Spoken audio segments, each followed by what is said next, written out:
एक भोंदू रहता था, पर वो इतना सीधा था कि सब प्यार से उसको भोंदू ही बुलाते थे। गायों की सेवा करता था और जिस आश्रम में रहता था वहां के गुरुदेव शाम को प्रवचन करते थे तो सबसे पीछे बैठ के सुनता था। भोंदू को लगता था गुरुजी जो बोल रहे हैं ये बिल्कुल सत्य है, इसमें कोई झूठ नहीं है। एक दिन गुरुजी प्रवचन करते हुए बोले, यमुना के पल्ली पार भांडीर वन में ठाकुर जी गैया चराने आए। भांडीर वन का नाम सुनते भोंदू कान खड़े हो गए। बोले भांडीर वन तो मैं जाता हूँ गैया लेके, मुझे तो कभी मिले नहीं वहां पे। अरे मुंह में ही कमी होगी, मुंह में ही सामर्थ्य नहीं होगी उनको देखवे कि मैं ही नहीं देख पाए होंगे, वो तो आते होंगे वहां पे, मुझे ना दिखे होंगे।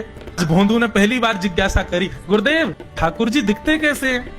तो गुरुदेव भी हंस गया, अच्छा भोंदू पूछ रहा है, बैठ जाओ बताते हैं। मोर मुकुट पहनते हैं ठाकुर जी, और बोले 2 कान हैं लेकिन कुंडल एक ही पहनते हैं। ठाकुर जी ऐसे पुष्प तोड़ के कान के ऊपर लगा लेते हैं, दोनों कानों में एक ही कुंडल को फेर फेर के पहनते। ठाकुर जी पीली पीताम्बरी, ऐसी ठाकुर जी पीली पहनते, पीली पीताम्बरी। माला कैसी पहनते हैं? ठाकुर जी ऐसी पहनते हैं पूरी पैरों तक जाए। ये देखो गुरु जी कह रहे हैं तो निश्चित है भंडीर वन में आते हैं ठाकुर जी। भोंदू अपनी गैया लेकर के भांडीर वन पहुंच गया।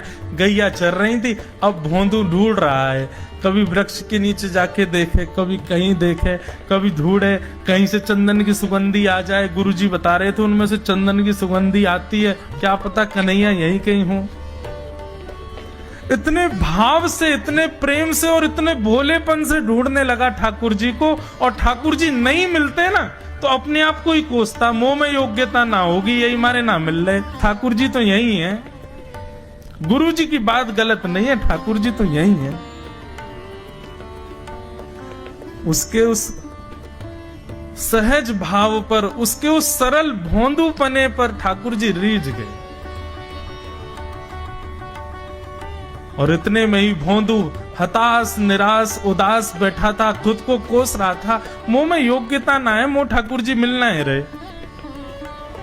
इतने में ही देखा सामने से असंख्य गायों का झुंड आ रहा है, और भोंदू ने जैसी उन गायों को देखा, ऐसी गाय कभी देखी नहीं, अलग गाय, सींग चमक रहे हैं, सींगों के ऊपर के भाग में सोने चांदी मड़े हुए हैं, ऐसी ऐसी सुंदर सुंदर तंदुरुस्त गैया।